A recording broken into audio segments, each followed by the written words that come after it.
Hello, everyone. I'm Pete Fader, the Francis and Peiwan Cha Professor of Marketing at the Wharton School of the University of Pennsylvania. And I'm here to host once again the Wharton School Press Meet the Authors series. This is the second of four events that we have planned for this year. In January, I spoke to Michael Platt about his book, The Leader's Brain. In May, I'll be talking to Katie Milkman about how to change. And then July, I'll be talking to Mauro Guillen before he leaves us to become Dean at the Judge School over at Cambridge in the UK to talk about his previous book, 2030, and his new book from Wharton School Press called The Platform Paradox. But today, event number two, I'm here talking with Jonah Berger, a colleague and friend of mine in the marketing department at the Wharton School. This is his third book. He's been just unbelievable, the success and influence that he's had with his books, Contagious, Invisible Influence. And now we're talking about The Catalyst. And Jonah is a world-renowned expert on the whole idea of change and influence and social contagion and all kinds of issues that each one is interesting by itself, but when you bring them all together, the holistic view of his work, it's really incredible. And therefore, so many students within Wharton and Penn, as well as organizations around the world, whether it's for-profit ones like the Apples and the Googles, or nonprofits like the Bill and Melinda Gates Foundation, find his work so important and pay careful attention to it. Jonah, it is great to have you here. Let's chat. Sounds great. Thanks so much for having me. It's just so nice to have that chance to talk about your work and in front of so many, whether it's alums, book lovers, people who are interested in change. So I want you to give us the quickest synopsis of the book, because I'm sure a lot of people are already familiar with it. I think that the quickest synopsis I can give is that we all have something we want to change. Bosses want to change organizations, marketers want to change customers, parents want to change kids, startups want to change industries, but change is really hard. Often we push and we pressure and cajole and nothing happens. And so the quick answer is, could there be a better way? Could there be a better way to change minds and drive action, not by pushing, but by figuring out what the barriers are to change and removing them? And so the Catalyst talks about some common barriers that come up again and again, what they are, the science behind them, and how by mitigating them or reducing them, we can make change easier and more likely. And of course, the key word is reduce. Do you want to go a little bit further with that word or what it stands for? Sure. So, I interviewed lots of folks for this book, everything from top-selling salespeople and consultants to transformational leaders, parenting experts, hostage negotiators, substance abuse counselors. Again and again, the same 5 barriers came up, the same 5 things that got in the way of change. And so in the book, I put them in a framework called the REDUCE framework. And that's the word reduce. The R is for reactance. The E is for endowment. The D is for distance. The U is for uncertainty, and the CE is for corroborating evidence.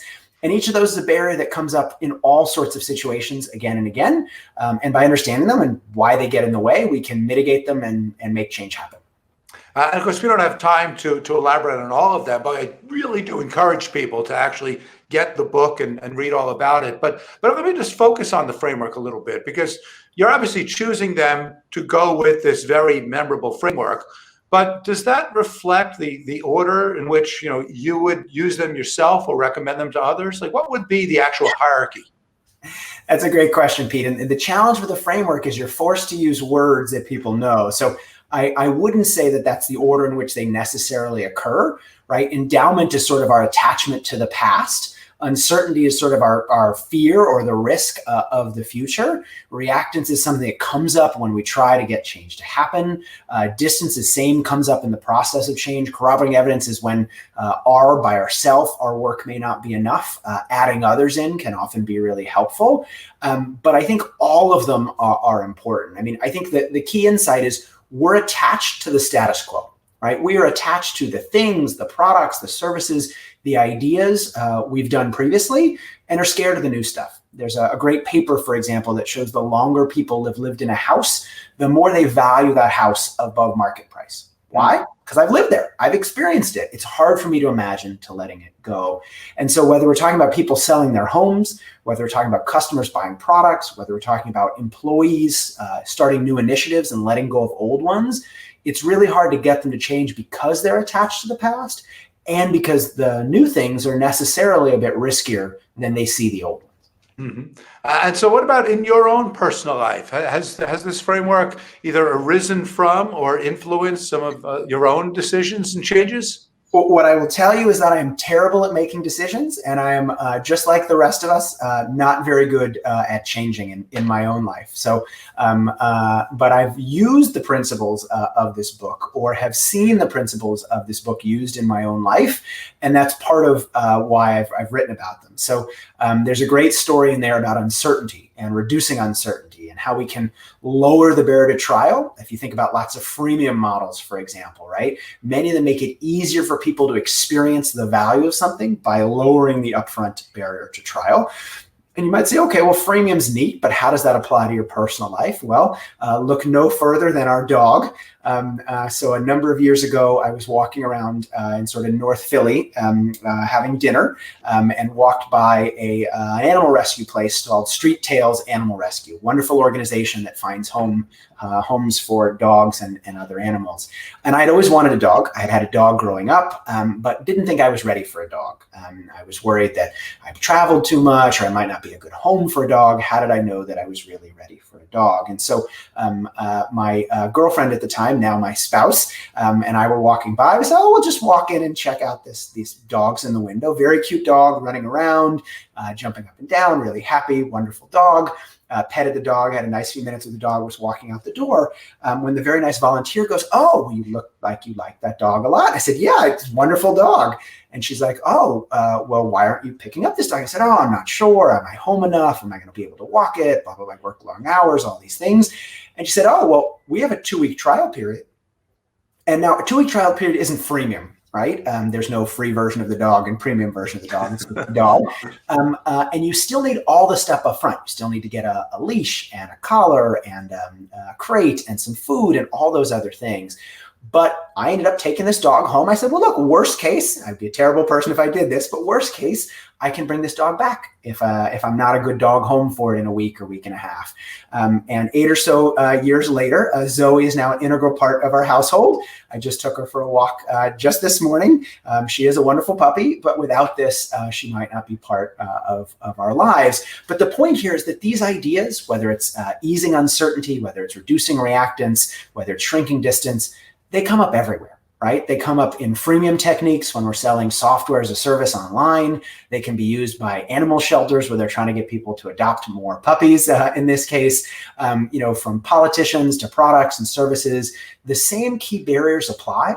We need to think about how to get rid of those barriers. We need to think about how to mitigate them in our context. But the same ideas are out there. And so the question is really how, by better understanding them, can we reduce them and make action more likely? That's great. And by the way, this shouldn't just be a dialogue between Jonah and myself. If any of you have questions, comments, observations about the difficulties of making change and the ways of catalyzing that change, you go ahead and just type that into the chat. We'll have time for that towards the end. Jonah, I'd like to take a step back because this is book number 3, and you've had great success with books 1 and 2. Again, this is meet the authors, not just meet the book. So can you tell us a little bit about the journey that led from Contagious to Invisible Influence to The Catalyst?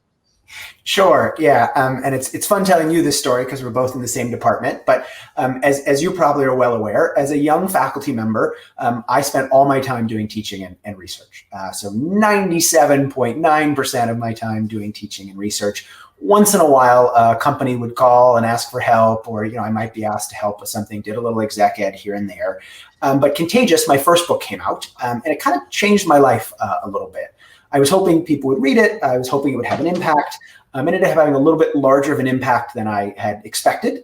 Now it's out, I think, in 500,000 copies in 40 countries around the world. And I started getting the opportunity to work with a lot of organizations that never would have talked to me previously. So everything from the Apples and the Googles and the Nikes of the world to small startups and everyone in between. I learned a lot about marketing, which I've really enjoyed, and channeled back to teaching and research and the other things I do at the Wharton School. But I also realized there were problems out there that the stuff I had talked about already didn't speak to. I realized that at its core, everything I was being asked to do was change something. And some of the techniques that I was applying from my other books, or some of the techniques that I had learned from colleagues and co-authors and friends in the department, were great places to start, but they weren't all working. And so I started to go, well, could there be a different way? And I actually, funny enough, I came up with the idea for this book right after having our first child. He was, I think, I don't know, 6 or 7 weeks old. I was up in the middle of the night after feeding him. I couldn't go back to sleep. And I was sitting there sort of mulling over some different things. And I was like, oh, interesting. Like this actually relates to this other thing. And I started sending myself, I don't know if the listeners do the same thing, but sending myself notes so I wouldn't forget. My memory is not what it used to be. And so I was sending myself a note on email and then another note and then another note. I was like, I got to open up the laptop. And I started thinking about this. And I was like, maybe there is an opportunity here. I'm thinking about the analogy to what a catalyst is in chemistry and how catalysts work in chemistry. And I really think there is a space for this type of approach. You know, I do some exec ed at Wharton, and I've done exercises with the students there where I say, hey, what's something you want to change? Write it down. And then think about something that you've done to try to change that thing. And almost all the time, people list some version of pushing.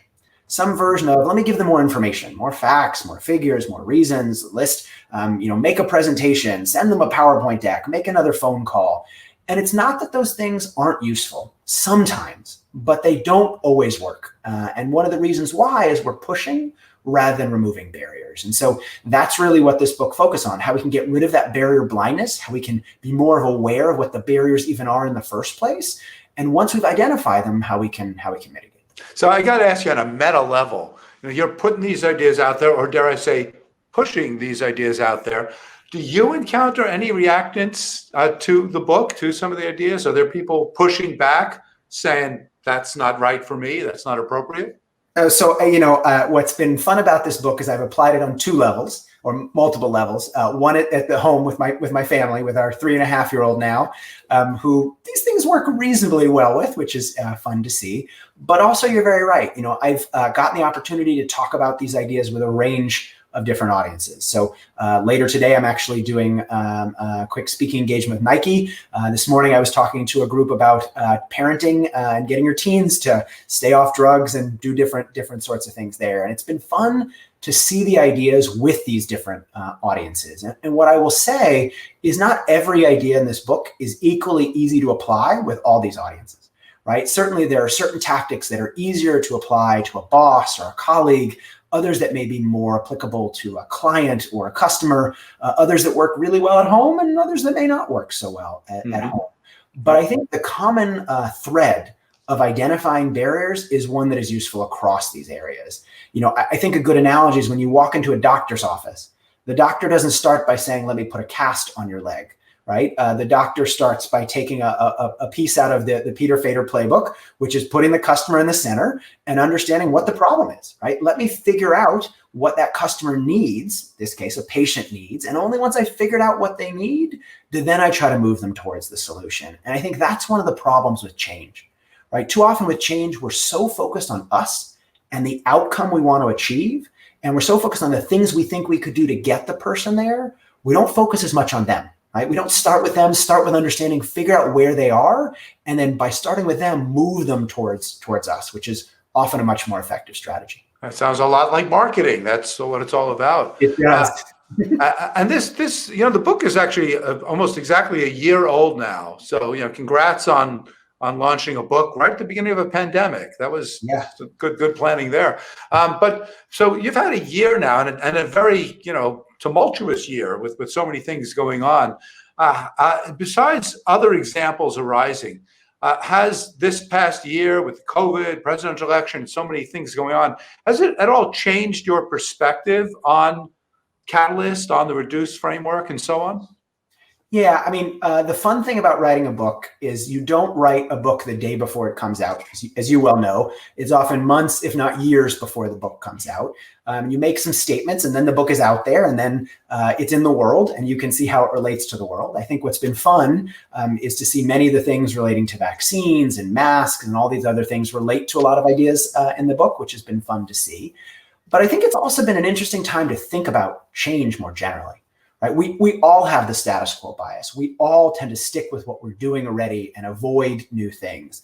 The problem is we haven't been able to do that entirely, right? We've all been forced in some sense to change. We've been forced to work from home. in many cases. We've been forced to not go to the gym. We've been forced to do online education, both as professors, but also for our children. And so in many cases, we've been forced to change. And I think what's interesting to think about is how, as change agents, we can then shape what will happen after the pandemic is gone, right? After we come back to work, after we can go back to the gym, after kids don't have to be online. And I'll take a playbook of one of our colleagues, Barbara Kahn's, and thinking about retail and really think about the digital changes that have been happened in retail. I think the companies that have done it well haven't just said, hey, let's be online because we can, but really let's say, well, what's good about online and what's good about stores, and how can we use physical stores, and how can we use each of those channels most effectively? And so I think the same thing ideally will happen coming out of the pandemic, right? Rather than faculty teaching in person because that's what we did before, we'll start to say, well, okay, what are the best ways to communicate ideas? When is online good? And when is face-to-face good? Same with the office, right? When is being in person really useful and effective? Let's take advantage of those aspects. And when is online and digital more effective? And so really using this as an opportunity to think about what different mediums are good for. And for folks that want to create change, what can we do now to make it more likely that people will switch to us, lower those barriers to trial, so that when we come out of the pandemic, we're the new habit, right? You must think about shaking a snow globe, right? At the bottom is all the snow, but when you shake it, it's all in the air. It's easier to move around before it settles. We're at that moment right now. The snow has not settled. Once it settles and once it freezes, it's going to be ice, and the customer or the colleague is going to be hard to move.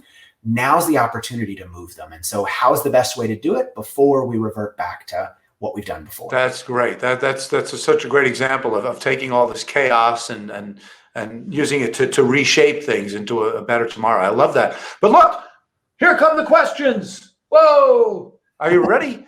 Here's one from Instagram. Someone posted this one. So how would you smoothly change someone's mind during salary negotiations? Yeah, so I don't know whether you were the one asking for the salary or sharing with someone else the salary, but I'll take an example of an old friend of mine who's a startup founder who's often dealing with salary negotiations. And one thing he said is rather than sort of playing games with people, he knows that people feel like their job is to negotiate. He starts by saying, kind of, what do you care about? So rather than talking about the terms, he says, what do you care about? And then he uses that to help give the person the trade-offs. So he says, hey, look, you can have more days off, but it means less salary, or you can have more equity, but it means fewer days off. And so he gives them the trade-offs and he allows them to choose from within those trade-offs. Because the challenge is when we tell people, hey, here's the deal, they push back. They want more money or more flexibility or more this or more that. But when you give them choices, one, they're excited to choose rather than focusing on what they don't like about what you suggested. They're more focused on what they like about the options they have. And because of that, they're much more likely to choose one at the end of the interaction. So allow for agency, right? Give people that opportunity to participate, to play a role in the conversation. By giving them choices, they'll exert their freedom and autonomy. But by guiding those choices, you can encourage them to choose from within the choice set you're more excited about. Mm-hmm. So there's another one from Instagram, from Steph on Instagram. She's putting you right on the spot here. What's the number one thing you can say to change someone's mind? And what is it? And how do you say it so that it gets that change-oriented conversation going most effectively? So I'll say two things before I get to the question.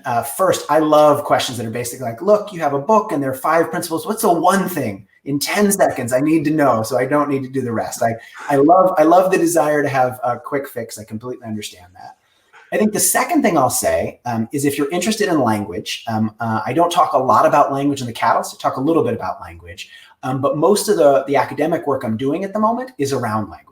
So taking things like customer service calls and online content and even movie scripts and song lyrics and parsing them for what I'll call behavioral insight, basically using natural language processing and machine learning and other tools to extract insight from language. And so we can say things like, hey, customer service agents that use more concrete language, for example, rather than abstract language, saying, for example, the shoes will be there tomorrow, which is more concrete than it will be there soon, which is saying the same thing. It's saying the shoes will be there tomorrow, but it's using more concrete words to do it, leads to much higher customer satisfaction and more downstream purchase. And so there's lots of great work being done by myself, colleagues at Wharton, Grant Packard, a colleague of mine doing a bunch of interesting work in this space, Sarah Moore, other academics, very interested in language and how the language has downstream consequences. Definitely check out the stuff on my Wharton page. It has some of our recent papers. I'm also, if you follow up over email later, happy to share some other things with you. Very nice work on even help versus helper, right? So think about with your kids, you often ask your kids for help. Instead saying, do you want to be a helper or can you be a helper rather than can you help, often leads people to be much more likely to help. Research suggests that encouraging people to think about themselves as voter rather than voting encourages them to be more likely to vote. And so subtle shifts in language can have a big impact on behavior if we understand how language works. Words matter. Great. So a question from Edward on LinkedIn. So what are some of the most influential readings, books that you've read that have really shaped your own thoughts? Yeah, so I'll share a few favorites. There are lots. One of my favorite all-time books is Made to Stick. It's an oldie at this point, but it's a goodie. It's all about how we express information in ways that people will remember. Great book about how to communicate information in simple, credible, concrete ways. I mentioned concreteness a little bit today. I also love Predictably Irrational. That's also a great, amazing book about how we make the decisions we make and why we make them. So those are a couple of favorites in the broader space, but there are so many amazing books out there. Pete's work on customer centricity, Barbara Kahn's work on the shopping revolution, lots and lots of great books out there. I've not read Katie Milkman's new book, though I know it's coming out soon and look forward to reading it. Damon Centola in the communications department at Penn also has a great recent book on change. There's lots of interesting things out there. I think the exciting thing in today's day and age is there's really lots of books out there quantifying and sharing scientific research. It's not just opinion anymore. It's not just great stories. It's stories backed up by science. And so I think there's a lot of opportunity to learn about better ways to do things. Great. Interesting and somewhat complex question from Darshi through LinkedIn. Two-part question. So should any change, project, or initiative have some intermediate goals prior to the ultimate change that you're trying to achieve? So how do you kind of work your way to that ultimate goal? Yeah, it sounds like you've intuited part of the book, but the idea of distance is that when we ask for too much, often people ignore us. You can basically think about, think about politics is a good way to think about it, like a football field, right? There are Democrats on one end, Republicans on the other, moderates in the middle. Wherever people are on their field, there's a zone around them, let's call it 5 or 10 yards in each direction, where they're willing to listen. It's not exactly where they are, but it's close enough that they're willing to listen. But outside what's called the zone or the latitude of acceptance, there's what's called a region of rejection. Basically, it's so far from where they are currently that they're unwilling even to consider the possibility of being changed. So there's some nice work, for example, in political science that shows that exposing people to information from the other side of the aisle, which many people say should reduce polarization, just let the Democrats talk to Republicans and vice versa, that'll solve everything. Not quite. They actually find it backfires, right? Exposing people to information from the other side causes people to be more partisan, not less. Right. And one of the reasons why is when we try to get people to do too much, we try to get them to move too quickly, they ignore us. And so one thing we have to do is basically ask for less and then ask for more, right? Take a big change. Think about, I don't know, like a 40-yard pass on that football field and break it down into 10 or 5-yard chunks, moving people a little bit each time. Just like you said, intermediary steps, right?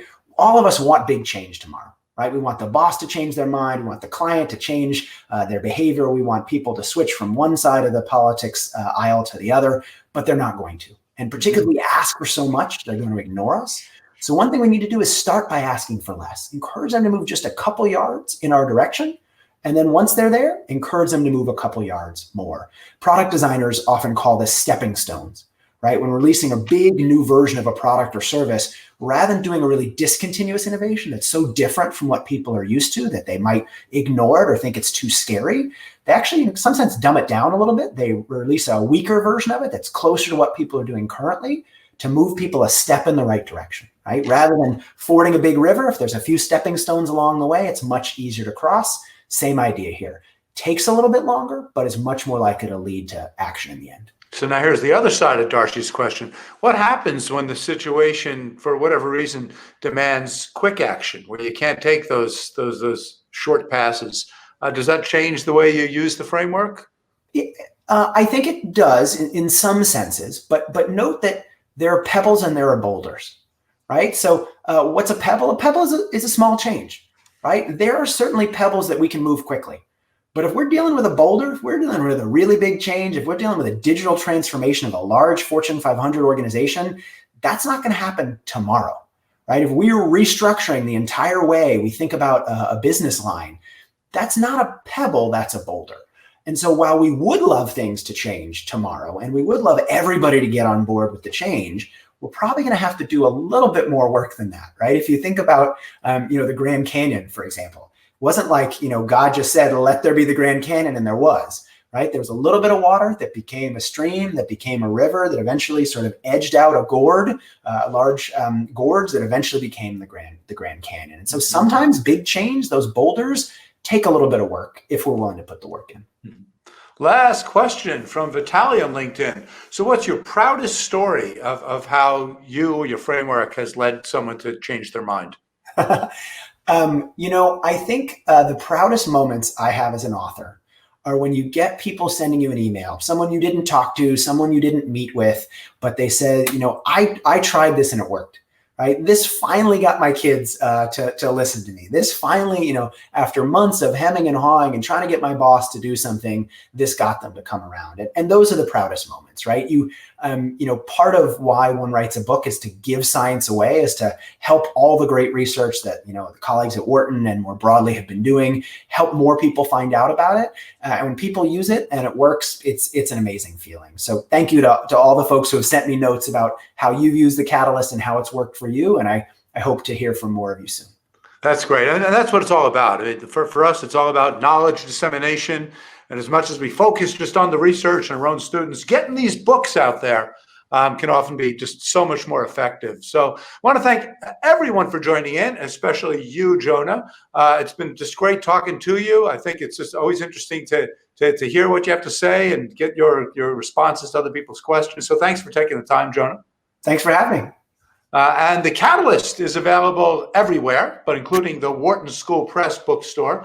We're going to keep you posted on other events from Wharton School Press on our Meet the Author series.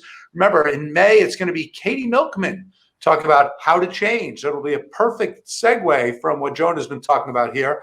And you can hit Wharton School Press to find out about other events and activities, sign up for the newsletter, find out all kinds of interesting new books that have just come out and will be coming out soon. Despite all the craziness out there, these are really good times for knowledge dissemination, and it's just really great to have an opportunity to be part of that. So I want to thank all of you and look forward to seeing you again in a few weeks.